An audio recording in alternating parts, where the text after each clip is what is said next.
Bam! What's up, you guys? I'm Indy. That guy over there, that's Jay. We're Christmassy. Yeah, Jay is the founder, CEO of Powell Group Consulting, which is all of the logos and stuff, or the information right down there. So we're here to help out with the Toys for Tots. This is our normal time slot on Twitch TV/Indie Game Business, where we talk about all things indie game business-y. When your co-host actually runs the charity stream, you get to pick your slot. I like that. Is that what happened? It's ogre time. I should probably change it to say talk show, shouldn't I? There we go. So, hey, Wags, one, kudos. That was awesome. I've been watching for the last couple of hours. And two, there's no way I would ever allow my son to put makeup on me. You are such a brave man. How about shave your eyebrows? All right, so that's the deal. All right, pick the goal, Andy. If we hit $8,000 in this up here, the money up there, Jay's gonna shave his eyebrows. No, shave my head. Oh, shave his head. He's gonna shave his head. Shave my head. Bleach the beard. What's up, Heine? Bleach the beard. All right. So also, I wanted to tell you guys that for this whole month, all the bits, all the subs, all the ad revenue for the whole month for my channel goes to Toys for Tots. And as of right now, in addition to that number that's up there, it's an additional $1,561.46. So if you sub to the channel, you get our awesome emotes. And but all that money for the whole entire month goes to still look like I'm feeling like poo. I feel a lot better. I feel a lot better. But thanks for the compliment. I mean, that's how he normally looks. Yeah, that's why I normally can look. Oh yeah, we gotta not swear so much. Oh. Thanks a lot. I look like you feel like me. That's such a great compliment. Thank you. All right, so yeah, we got a lot of folks in here, and so we're doing a Business of Games AMA. We're gonna talk about news, just random stuff in the industry. But I can't follow that much chat because I'm still the streamer noob of the two. So mods or DMs or somebody's going to have to tell me what we're asking in here. Well, let's talk about news. So that's what we do normally in the indie game business. We have like different subjects we talk about. Like we're talking about unionizing in the gaming industry. What are other things for this? Let's see. Well, let me go down this list. So we're going to have the guys from the Internet Game Database coming up. And then next week, we've also got Gunnar. He's going to talk about gaming accessibility and how making your game accessible, through the colorblindness and, sound and all the other different things that you can do to make your game, accessible to others actually increases your sales overall. But then we've also got 6 months of shows that go back and talk about everything from localization to licensing to we've talked with game industry attorneys. We had the lead producer from Fortnite. She was on the show. Yes, I mean we've got a lot of great content and a lot of interesting things. So you guys, it's twitch.tv/indie game business. That's the channel. We're live twice a week generally. I had to cancel next week's show because I forgot it was Thanksgiving. But aside from that, yeah. All right. So today we're just gonna generally. Today we're gonna talk about a few things, and Jay has done an Ask Me Anything, and is that what it is? An AMA on Reddit. So I've got an AMA going on Reddit that's actually more popular than I anticipated it being. So you'll see me like typing every now and then, and it's just me trying to keep up. Okay, so what do we got here? The first thing I wanted to talk about is GDC, the Game Developer Conference. If you don't know what that is like a business conference where game developers and publishers, it's actually my favorite conference. I mean, I love TwitchCon and stuff, but this is cool because it's all devs and all gaming stuff. Word of our community's acclaim spreads. Oh, a new host. How did that happen? That was weird. I don't know. He might have picked the wrong station. I might. Maybe it's this right here. We have like music and this is my first stream with real mods. As opposed to pretend mods. Let me see. Well, usually it's me and you, so it's I guess we can't get kicked out of our own stream. Is that the rule? You can't. That's funny. A professional streamer. Oh, okay. So the GDC conference, you can apply to be an associate and you get into GDC for free. Here, let me give you a link right here. Bam, that's the link. GDC, it costs like $1,000 to get into GDC, It's by ridiculous. the way. That's the reason that's part of the reason our show exists. So yes. So if you are looking to get into the gaming industry or you're in the gaming industry, that is definitely a door in to see what the world is like, or to network or whatever. And it's not just GDC. Most of the conferences, and there's like a conference every week somewhere in the world, most of the conferences offer this. You know, if you go, and I know Casual Connect is a thing where if you volunteer for 1 day, you get a pass for the rest of the show. And so for, you know, a lot of the indies out there, a lot of students, that sort of thing, these are excellent ways to put in a little bit of work. But, you know, at the end of the day, you also get to, you know, get into the conference and mingle with, you know, all of the old cynical people like me and the, you know, your idols. I mean, I've been doing this 20 years. I still get like, you know, fan struck. You still fanboy over stuff? Yeah, I did. I about lost my I can't say that. And at E3 because I was standing next to Will Wright getting ready to walk in, and I'm like, oh my God, it's Will Wright, you know. And so, yeah, I still go fanboy every now and then. Who's Will Wright? SimCity. Ah, so you're fanboying over. I mean, SimCity, Spore, the original Sims. I mean, all of this stuff. Yeah. I still. Div wants to know who you go fan mode for. Well, him. I'm a big fan of. God, what's his name? Obviously, Cliff. I know him as Papa. Big designer did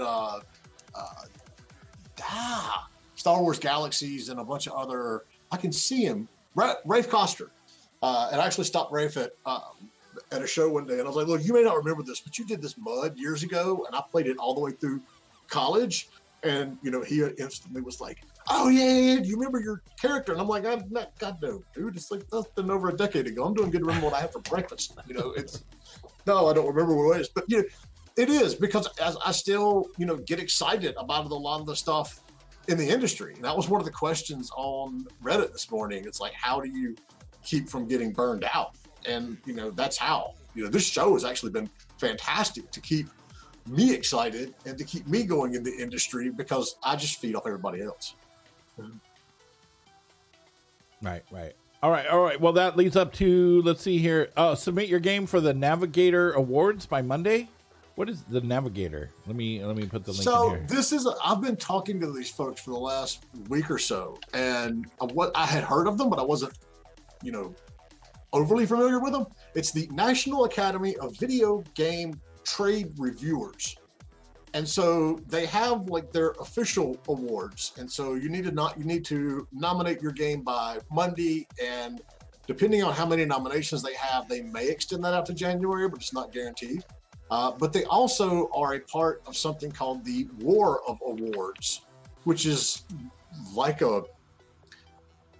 somewhere between Survivor and an NCAA college basketball bracket for awards, because our industry has so many awards. You know, there's a ton of it. So they do like a breakdown and compete these awards against each other all the way leading up to PAX East. And it's really, really cool. I was not familiar with it before we started working with them. So, yeah, that's theirs. And all right, so along those same lines, I'll post the link, and I continue to plug these guys because, you know, David and Jesse over at Akupara Games are just awesome and fantastic. But they have a link that you can go to. You sign up, and you'll get an email when all of the I'm not allowed to post in my own stream. Yay! There's a link where you can go and sign up, and they will actually email you every time one of these competition deadlines is coming up or a show sign up. There, you can do it now. I can do it now. Nope, I can't do it now. Yeah, I did. I saw it. Oh, it says deleted link on my screen. I see the link. All right, well, if you see the link, we're good to go. Yeah. Okay. You also got a green sword next to your name too. The power! Don't let that power go to your head either. Question. Oh, here we go. Is there a good way to search for new or smaller publishers outside the bigger ones like Team 17, Raw Fury, 505, Curve, etc.? Well, it just so happens that... Is this where I get to plug our guides? You can plug the guide. Did you want to do a giveaway for one? Yeah, let's do one. All right, so there's the professional answer, Main Stark, and then there's like, the show answer. The professional answer is my company actually creates guides, and you can buy them, and it lists, like, the PC guide has 200 and some publishers in it, and all kinds of information on each one that you need in order to make a legitimate decision. The reality is, if you want to put in the time and effort, there's really nothing in our guides that's proprietary information. We just went to the trouble of compiling it and telling you how to use it. Takes a lot of time. It did take it does take a lot of time. Our database, we know over 500 publishers and another 3,500 to 4,000 developers, and that's 20 years of aggregating knowledge. So what I recommend, if you are, looking for a publisher for your game, and so I'm going to hypothesize here and say you have a PC game, you need to go 3 places: Steam, Discord to an extent, but there's not really enough games on there yet to do a good run through. Humble Bundle is good, and go to GameStop or Walmart or actually one of your local retailers, and when you're in the stores, just write down the names of the companies that are publishing games to retail. It's a smaller part of the industry now, but it's still a significant part of the industry. And so you can go on, and then we also go on SteamSpot. SteamSpot doesn't have all of the super accurate data like it used to, because Steam changed their API, but you can get a really, really good idea of who is publishing what kinds of games and how they're being received in terms of reviews, how many games they've published. You can look on Metacritic. There are a lot of publishers out there. So PC games, like I said, a guide that we have has got 200 or 250 in it. Mobile games, we got 400 publishers in that one. There's a lot of folks out there, but there's also plenty of, fairly, I'm going to say easy. It's easy, but it's time consuming ways of going and searching it out. So it's just research, basically. And itch.io. Yes, exactly. The catch, all right, so here's the catch with it's not like Lady works for itch.io or anything. The difference, the reason that I didn't mention itch is because there are so many companies on there that self-publish. Yeah. You might get lost in there. But if, as you want to find, and the same is true for Steam, truthfully. But, you got to click on the publisher link and see how many other games that they've published. I didn't know Lady worked for Itch. That's awesome. Keep up the good work. We will not shush you. You shush. And you don't tell you. No, you deserve credit for this because, one of the biggest complaints that we see in the industry now, and as we're seeing more and more stores pop up where you can sell your games, is the 30% cut. And, what is Steam doing for their 30% cut, and all of these other situations like that, and we're starting to see that change. But Itch was one of the first ones to say, look, here, sell it for what you want to do and take what you want to take. And so that's admirable. It's awesome.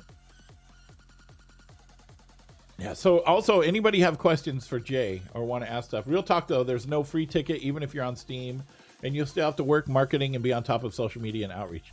Is there much space for self-publishing still, or is it publisher recommended? Spooky's our next streamer up. Hey, this Spooky. is going to be Spooky's very first charity event. She's going to do some awesome artwork. Huh? It's my first charity event. Oh, it's Jay's very first charity event as well. Woo. All right, so I do not recommend self-publishing right now unless you've done it before. If you have experience either as a publisher or as a developer and you've self-published your own titles, yes, there is still very much a space for that. If you haven't, you need a publisher.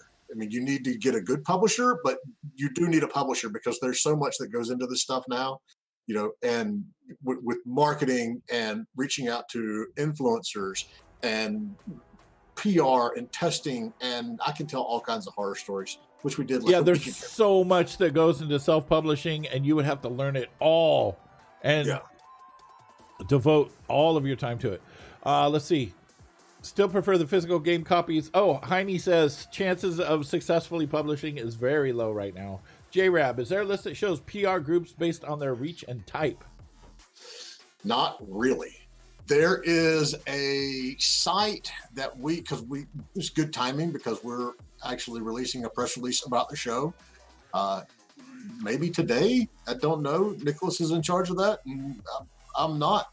Give me 1 second and I can find the actual site that we look at. Here we go. You want to make games not spend 5 hours talking to people in social media. Yeah, because that's what the PR and publishers will do, is they will spend all of their time talking to people and doing social media and writing press releases. And if you just want to work on your game, that's why your career exists. Exactly. Because a lot of people love doing that. That's why my career exists. Yeah. Because God knows I can't draw and I can't code. I stopped coding in Pascal. So until that language comes back, I'm not going to be coding any games. Everything has gotten so specialized in the industry that even as an indie dev, you need to be looking at somebody who is going to actively manage your community, somebody who's going to do the outreach to streamers. And that many times can be your community manager as well. But it's very much a situation where, you can't do everything. And so that's why people like me exist. Right. Wavy the Rocket Dev. We have open talks with publishers and had solid response, but struggling to land one. So what do you do if you don't get a publisher? You need to make sure you hit all the publishers, because what I see a lot of developers do is they'll go to this list of like 5 or 10 or 15, and none of those work out. And then they don't have another option. There are other options. Go and do a whole lot of research. I mean, if you're sending a game out, legitimately, you should be sending it out to over 100 publishers. If you don't get one, then you're going to self-publish. That's your other option. But, you have to always have that in the back of your mind. Like, the biggest mistake that I see teams making today is they don't think about marketing. They don't think about the PR side of it. And, they get to launch and they say, okay, we're getting ready to launch our game, but we don't have any money for marketing. So what do we do? And I'm like, you've put yourself behind a gigantic 8 ball by not planning for that. And so, one, make sure you hit as many publishers as you possibly can. And then 2, early access is an option. The catch with early access is about 50% of the publishers out there will not touch a game that has already gone into early access, because in their mind, they consider it already launched and they can't do all the stuff that they want to do to, get it going. And so they won't mess with it. And the same is true for a mobile game. If you launch a mobile game, even soft launch it in, say, like Canada, even before you go full blown, you've already cut your potential targets for publishers, because they don't want to touch anything that's even been soft launched, much less, honestly, full blown launched. All right, I have a question. Can one of the mods actually try to capture these questions? Because this is gold, and I want to make sure I don't miss anything, or we follow it up with something later on. How do you want them to capture it? Just a text file. Just copy paste into something. Yeah, if we could get a mod, who should we assign to it? Question, follow-up to that. What are your thoughts on open development? All right, open development, Bob, meaning you have a team of random people around the world that are working on it as volunteers?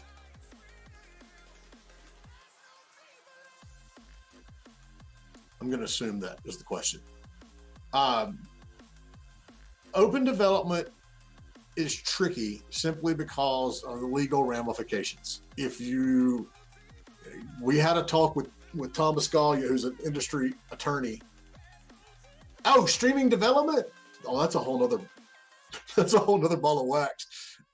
I think it's good, because it's one of those things that, you're building an audience as your game goes along, and you're basically taking a cheat code to the marketing side of the industry. you are marketing your game and yourself at the same time you're creating it. I'm a big fan of that.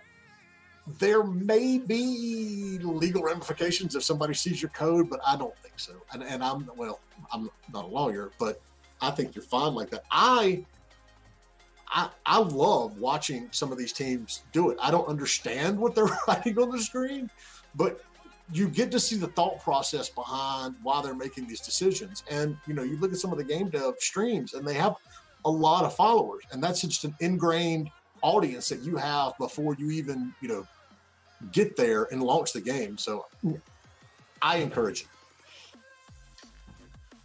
All right, so question. Let's see here. Thank you, Azuk. I am feeling better. Let's see here. Streaming development over time. How far would you recommend devs to be in their project in percentage when they start their Kickstarter? Lady is saying vertical slice. You absolutely, positively, without a doubt, unequivocally have to have a demo. That's just the way that Kickstarter and all the crowdfunding is now. Without a demo, and already you need to start planning for your Kickstarter months in advance to start building up your own internal fan base, basically. But to have a successful Kickstarter these days, you have to have a demo.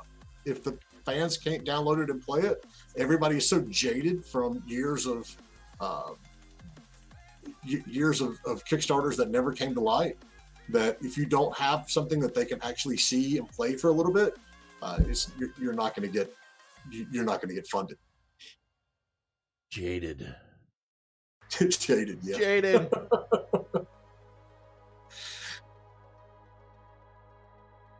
Okay, reading the chat. Okay, well, here, while we're waiting for other questions, here is something that I found super interesting. A hacker gets $20K for finding a bug on Steam that generates free code.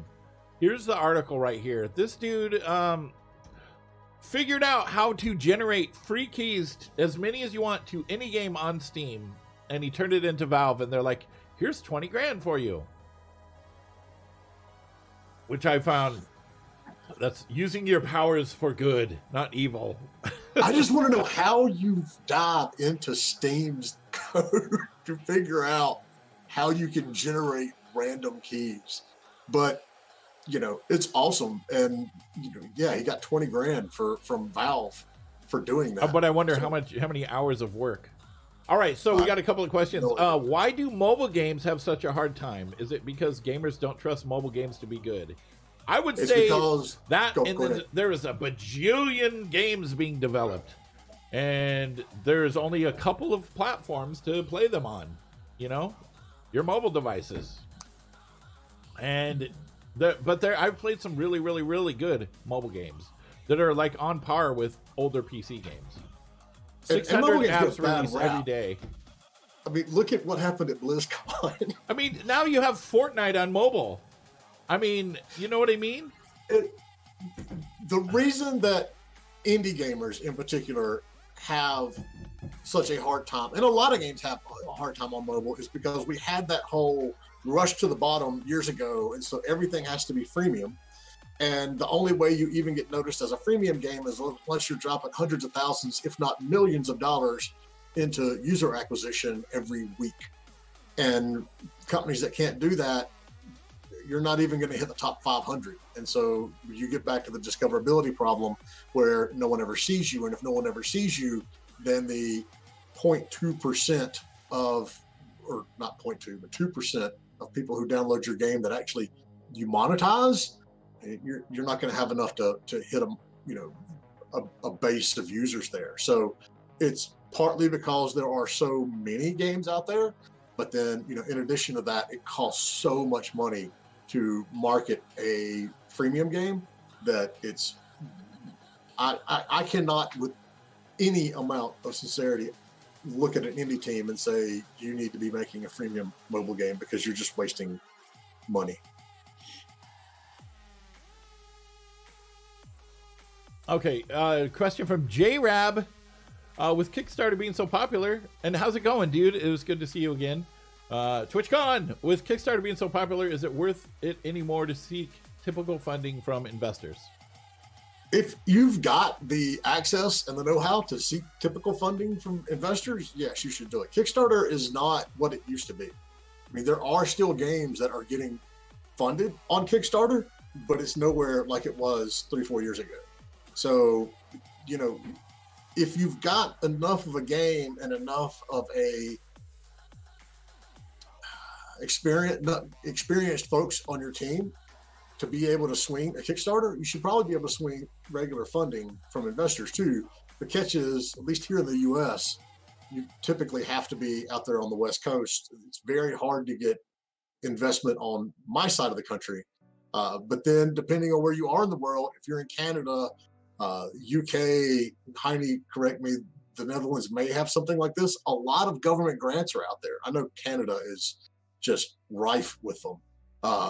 But that's another way to look at, you know, going and getting the funding as well. All right, before we do any other questions, I just want to say we are here raising money for Toys for Tots. We're so close to $8,000, you guys. So like I said, any bits, any subscriptions, even the ad revenue, all from my channel from this month goes to Toys for Tots. But plus, yes, donate. Please drop some donations.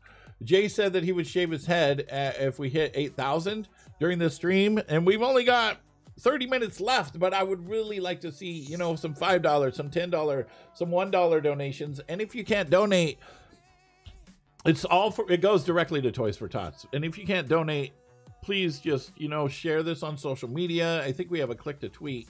Also the shirts. Yes, we have 12 Days of Indie shirts, hoodie or sticker, and they're just going to be run for a limited time. And all the profits from that also goes to Toys for Tots as well. And Fallout 76 update successful. So yeah, you guys, and also for Toys for Tots, every $50 basically gets a kid a bicycle. So how many bicycles is that at $8,000? That's, I would figure it out in my head, but I know somebody can math it out faster than I can. That's a lot of bikes. This is going to make a lot of our community's acclaim spreads. Thank you for the host. That is so weird that is happening. Those are not the correct alerts. I don't know why it did that. That's weird. But thank you guys so much. What's up, Artemis? How's it going, buddy? Even if you cannot sub donate, your tweets and retweets to spread the charity word are very much appreciated. You've bought two hoodies and 5 shirts. Characters. Oh, nice. Thank you. I got to get me a hoodie too. As far as East Coast goes with investors, New York, and Orlando, Florida is very good markets. You bought 12 bikes. Gnomish Reaper, you have bought a lot of bikes. For sure. Thank you guys so much for your support. It's amazing. Your bits. I was looking at the bit counter, and that's crazy, dude. He has donated, let me look here, $450 in bits. 45,000 bits. Wow. That's so crazy. Thank you so much for your support. This is our 6th year, and we are super happy to do it. And it's Jay's very first charity event, so come on, $380 is all we need, and then he's all ready and everything. Do I remember Adventure Quest? They made a pretty okay mobile MMO 3D game on mobile and stream. You know what? I don't think I ever actually played that. Another 15K earlier. But I don't remember the game. That's awesome, Gnomish Reaper. Thank you so much for that support. Now the thing is with the channel income, like with the bits and the subs and all that, I don't get paid until 45 days after the pay period. So what'll end up happening is that money, it'll go to Toys for Tots, but they'll have it for next year, which is kind of a bummer, but that's just the way that the Twitch payments work. So, and at the end of the month, I'll post all the stats, what it is. Oh, he needs to see how much hair we're losing. It's a lot.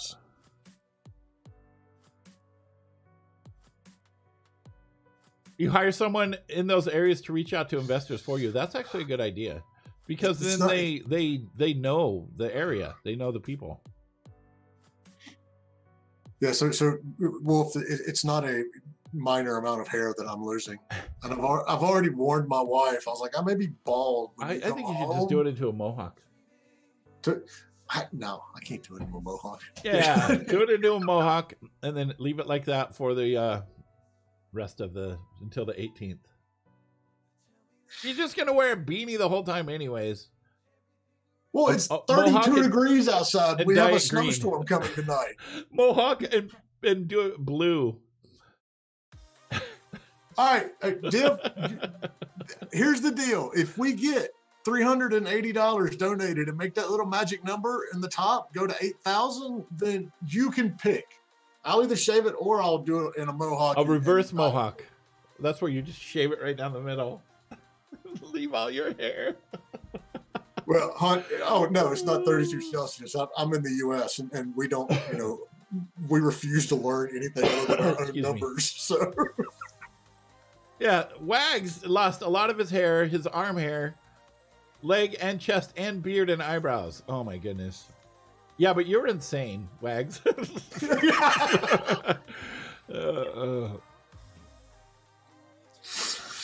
All right, so I've got questions that I can pull from our AMA. Okay. While we're doing this too, let's see. What's one of the first ones? It says, do you think that the game industry is more demanding than any other entertainment? I've always wanted to get into the game industry, but after suffering through a hard transition in the film industry, I don't know if I can handle it. So yeah, that was one of the ones on our Reddit AMA, and I'll post it right there as well. And I told them, it's hard for me to say simply because I've never worked in film and TV, but I've worked with film and TV a lot on licenses and all of that sort of stuff. From what I see, a lot of the folks that run these shows and movies are freelancers. They're contractors. They're not employees. And so you finish up one movie or one TV show, and then you got to find another one to replace it. And that is actually very much like our industry now. You look at what happened at Telltale and what happens at studios you see all across the world every month, and they get dropped. Either they run out of money or a publisher ships the game and basically lays off 2/3 of the studio. All of this happens all the time. And a lot of these people that get laid off, not only, they're getting laid off, but they were contractors in the first place. So they didn't have, any kind of severance coming to them or anything else. So the industry, it's brutal. That's the best way I can describe it. You have to absolutely love what you do. And if you don't, you're not going to do it for very long because it's not worth it. We can all make more money doing something else, but this is the place that we love to be. And I'm extremely fortunate to have been doing this for 2 decades now. But it is a very, very rough industry with absolutely no guarantee of any kind of long-term stability. There's another question. What's up, Sonic?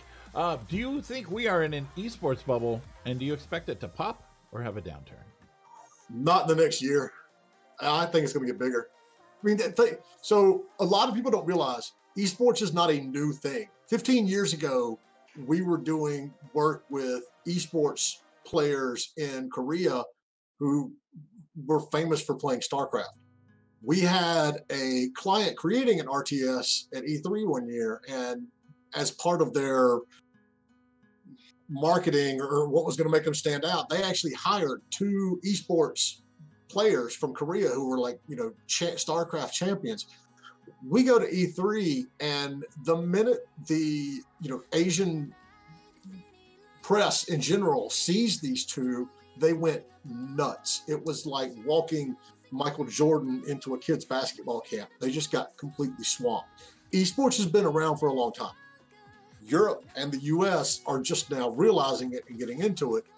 And so, with games like Fortnite and Overwatch, and now Blackout, PUBG, there's people playing it and there's a big esports scene, but I think the game is just still too rough to be doing it. We are in a bubble. Like all bubbles, it will eventually pop, but for the next at least year, I just see it growing. You could say you knifed MIBR's Kogu in the year they were world champions. Good times. That's funny. I learned not to play a game versus the devs when Quake 3 came out, and I ended up on a server with Tim Willits, and it was like the minute you spawned, he killed you, no matter where you were. It was absolutely humbling. But yeah, and you look the League of Legends World Championships, you go back like 5 years, they sell out the Staples Center in like minutes. I mean, there are concerts that don't still sell at Staples Center in minutes. And so, you know, it's one of those things that, you know, as we're seeing Hearthstone and Overwatch and, you know, all these games actually making it to ESPN now here in the States, it's going to get bigger. And it's, you know, yeah, it'll eventually pop, but it's not going to be anytime soon. Okay, here we go. Another question. Is it viable? Word of our community's Why are these acclaim alerts working spreads. like this? Is it viable to spend marketing on pushing a game on the Twitch and Discord storefront? Yes. It's hard to say. All right, so you can't spend marketing like you used to spend marketing.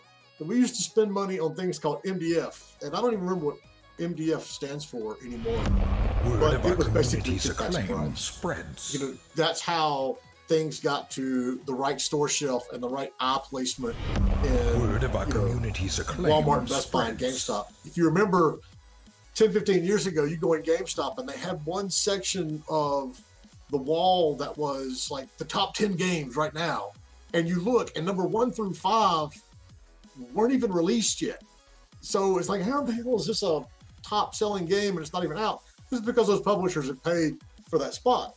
You know, when you went into Best Buy and they used to have like 3 or 4 rows of, you know, computer games, the ones that were on eye level with you paid Best Buy more money than the rest of them because you got that prime placement. So it's, you know, with Twitch, Mixer, YouTube, you know, the content creator scene, you are going to have to go and spend, if you want the big, you know, streamers to run your stream, run your game, you are going to have to go out and pay. And that can cost anywhere from $60 to, I got one, I had an agent for streamers reach out to me the other day, and he wanted $3,000 to play, you know, our client's game on the stream. And I'm like, okay, so what does that $3,000 get us? And he's like, oh, it gets you a 90-second commercial. My guys don't do like whole segments. And I'm like, you want $3,000 for a 90-second commercial in the middle of your stream, which isn't really comparatively all that big. That aspect of it, and Indy, you can speak to this as well, is still very much like the Wild West of cost. You know, Yeah. it's, you never know. Yeah, there's prices ranging from, for the same like size of streamers, ranging from, well, we're doing a Twitch bounty later on in the stream because I get Twitch bounties, right? And so it's at a maximum of 1,000 streamers, I think it pays, or 1,000 viewers, it pays like $700, which of course all of that money is going to go to Toys for Tots at whatever it is. So but people are offering, you know, someone $10 to play a game for an hour, and then on the other hand they're offering people, you know, $3,000, and it's kind of all over the place, you know, right now. It's gonna, I feel it's going to level out, and there is going to be a consistent pay scale soon, but right now it is kind of all over the place. Different streamers with different size viewership charge different things. Is there a stigma with big mobile games, and what's your thoughts on Fallout 76? Is it worth to buy? If you like the Fallout series, then I would say go for it. Yeah, I haven't played it yet, but I want to. And I've been debating on it, and I'm like, I'm going to end up getting it. Somebody asked me what's my opinion about it, and I'm like, it's a Fallout game. So if you like Fallout, then it's worth it. I played a couple of hours of it, and it's a Fallout game. It's not, to me, it didn't do anything like super revolutionary from the previous Fallout. Well, it looks just like the other Fallout. Yeah, it doesn't. I mean, it's a Fallout. I haven't experienced anything different from the previous Fallout. So That's my except for the fact that there are other random people in the in your server. So, I mean, the stigma of mobile games Word of our community's is acclaim spreads. interesting because it's a stigma within like our hardcore gaming segment of the industry. The reason so many mobile games are coming out, and that, you know, Blizzard partnered with NetEase to do Diablo Immortal, which was, yes, in my opinion, BlizzCon was like the worst place to announce that game. You know, it's being done because it's a huge part of the market. And a lot of people don't realize how many people play mobile games. And, you know, I told the story on the show earlier of how I was, you know, at a theater and I look over and this 90-year-old woman whips out her phone and starts playing Candy Crush. And I was like, that's it. We're everywhere. Everybody is playing games now. And there are so many people that traditionally us, the core gamers, like to look down our nose at and say, oh, well, you're not playing a real game. Well, they are playing a real game. And that game is making a ton of money. And you can, you know, have fun hardcore games that are doing the very same thing. So I think the stigma comes from ourselves, which sucks because we really should be embracing these games. All right, wait, hold on. So Div had another question. Oh, for you, Andy, do you think Call of Duty's blackout mode is going to be an esport? Honestly, I've not watched 5 seconds of Call of Duty Blackout, so I don't know anything about it at all. I just have not really any interest in it. I mean, they'll probably have some esports stuff going on, I'm sure. I can tell you unequivocally it will be. Yeah. Because it's coming from Activision. Activision's already laid the groundwork for all their esports stuff with Overwatch and Hearthstone, and Blizzard themselves going all the way back to StarCraft. So yeah, I mean, I did an article on LinkedIn about why blackout mode is the, you know, final nail in PUBG's, you know, coffin. They took PUBG and turned it into what PUBG should have been a year ago. And so you've got a whole lot of gamers playing it and finally not being bugged and cheated to death, like, you know, happens in PUBG. And it will absolutely 100% be an esport title in the next few months. Yeah, but you know what I noticed that it was like in the top 5 games played on Twitch, and then it just kind of went back down. And then all the regular top 5 games are up there, including PUBG and all of that stuff. So it got like hyped out, and then it just kind of went, eh. It'll be there. All right, here we go. Question from JR. Do PR and consulting groups hyper-focus on niche markets related to the game, or do they try to go mostly for scale? Both. So yes. It depends on the one you go for. If you want to go general, you don't necessarily need a dedicated PR group, as long as you can write your own press releases and you know how to get them out there. There's enough free services that you can automate your press releases if you want to. But if you want to hit these niche markets, then yes, absolutely, you're going to need a PR agency, and you're going to need one that is, you know, focused on that area that you want to hit. We did a game years ago that was like a dog adoption game, and so we actually went out and did a lot of press with, you know, the Humane Society and a lot of areas that weren't necessarily game, you know, websites or magazines, but they were, you know, pet adoption things. And so that helps, you know. So if you have a niche game, and I'm a huge fan of finding a good niche and you know, doing it well, then you're going to need someone who knows that area on the PR and the marketing side and gets in there and can really dig into it. You know, the general works depending on your game, but the more focused and specific your game is, the higher the likelihood that you're going to need someone who is just as specialized on their side. Let's see, we had a couple of questions here. How many new players are Blizzard going to expect with Diablo on phones? No one wants to buy the same game twice, and 90% of Blizzard's player base are the PC master race. What do you think of the whole Diablo thing? Exactly right, Retro Viking. Here's the catch, though. They're not really trying to sell to the existing fans.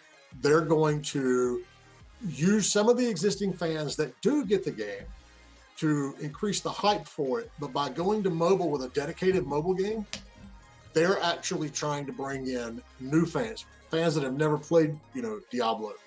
There's a lot of folks out there, which, it is hard to understand, because I'm the guy who had ordered 2 different copies of Diablo 2 on pre-order because I wasn't sure which one was going to get to the house in time on the first day, and I wanted to play it that bad.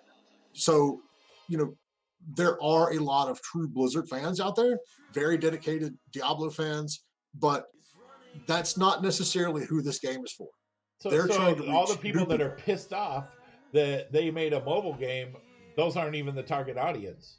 No, they're trying to get completely a bunch of other different people to be in on it.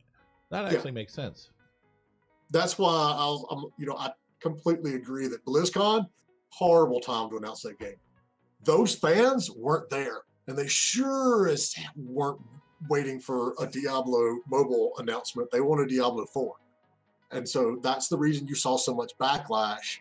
The interesting thing was you saw that much backlash and that much hype, from those core fans, and Activision's stock dropped the next day, despite the fact that they had, over exceeded their goals, in their call a few days or like a week or two earlier.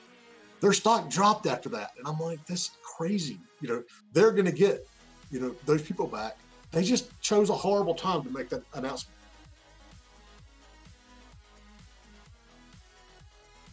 Why are they pissed off, though? It's not holding up Diablo 4. They have a completely different team working on it. Yeah, but does everybody know that? Nobody understands that. That's the... You get this all the time. And it's, we saw when Fortnite was growing and expanding, and there are all these people on the forums. It's like, you're making all this money. Why aren't you fixing it? Well, I know people at Epic. I used to live, right down there. I have several friends there. So as Fortnite is just like exploding in popularity, I'm seeing my Facebook and LinkedIn feed just blowing up with people out of Epic going, we're hiring, because they didn't expect it to be like that. And so gamers in general tend to underestimate how many people are working on a game and what they're doing.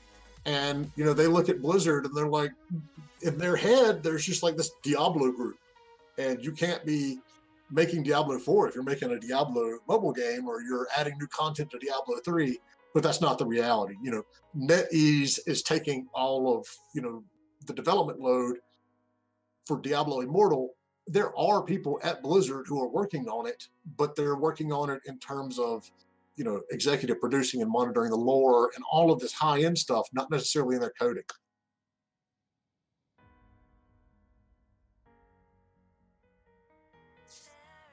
I'm trying to catch up on chat now. I know, it's a lot of stuff. It's awesome. I was all worried, man. All these questions lined up, and we've hit one because we've had an awesome group here.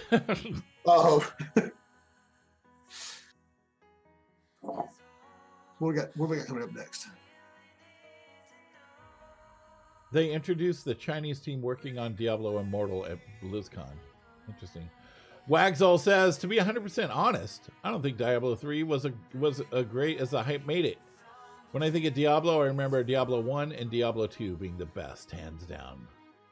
So I actually agree, Wag. It was good to see a third game coming, and I like what they did, like with the rifts and all that. It kept you engaged.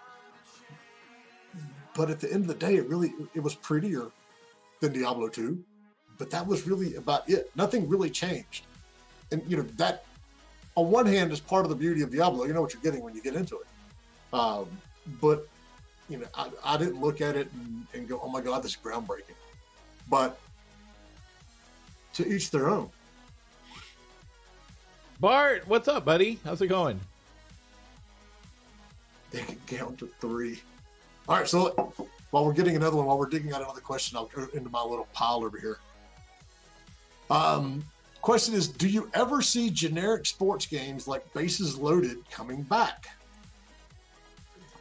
And the answer is yeah, absolutely. It's already happening. So ever since the NCAA and EA, broke up because they both got sued, to the bejesus belt and back. No one has gone back to football, at least college football. And there is a game coming later this year, early next year. Actually, no. It may be 2020 when it launches. That is, going to be a new franchise for the college football scene.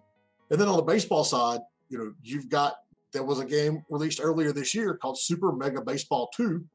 It was released on PC and Xbox One and PlayStation, and it did really, really well. So, with the stranglehold that a lot of these companies have had on these sports for years with the licensing side, it stagnates the gameplay. We see it every year when Madden gets launched. We see it every year when FIFA gets launched. It's like, well, there's nothing new.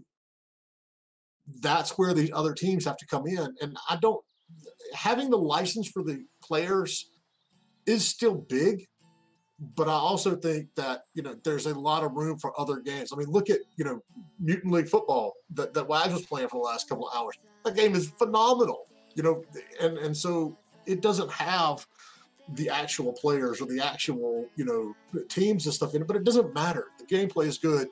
And I think we're already seeing some of it, and we're going to see more of the generic unlicensed sports games coming along. Here's another question. Have you played Bulletstorm? I haven't. Do you think it deserves a second game, and are you excited for Doom 2? So, fun fact, I actually did the deal for People Can Fly in their first game, Painkiller. So, I like it. I think with Quake 2 coming back out, what was the last Quake? Not Quake, Doom 3. I missed the old, just absolute bullet hell first-person shooters. The Painkillers, the Quakes, the Dooms, the Silent Sam. Was not Silent Sam? No, that's the statue. Serious Sam. All of those types of games. It is. I think there's a spot for it because everything has gone so realistic and tactical, and I would love to see it. I want to see a full-on, lots of weapons, lots of run and gun battle royal game, more so than we're even seeing right now with Fortnite. All right, there was a bunch of questions, but we're running out of time. We only got a couple minutes. What should the split look like for revenue share with a small indie team? Or how would you figure out what each job is worth? Oh my goodness. That's a good question. And there's no real solid answer. We've seen them separated by the founders. If there are 5 people working on the game initially, then it's split up 5 ways. You can sit down and go through it from time invested. You can do seniority. There's a lot of different ways that you can do it. The important thing is that you get that in writing, in contract, in the legal ease as soon as possible. Otherwise, you're setting yourself up for a gigantic nightmare down the road. There's not necessarily a one particular way to do it, but whatever you decide to do, you need to get it. You need to get it done right the first time. Question: if we reach 8,000 or maybe a bigger goal, will Indy shave his troll beard? I will not. we have 3 minutes, and we need somebody to drop $380 in the pot. Yeah, and then I'll shave.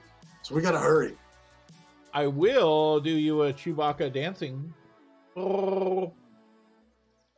You can afford it. It's always better to pay them up front rather than rev share, especially if you want investors, publishers, PR groups who will be taking a cut as well. And yes, the absolutely. rev share kind of thing, that also goes along with the infamous story of the author of the Witcher stuff. Isn't that game? Where that guy took a flat fee in the beginning, and then Witcher freaking blew up, and then he said he wanted more money after he took the flat fee. Yeah, you can't do that. But I've been on both sides. I've had games and deals that we took a flat fee on from, and they went and they blew up and they were big. I've had them that we did a flat fee on, and we came out golden on it, and it works both ways.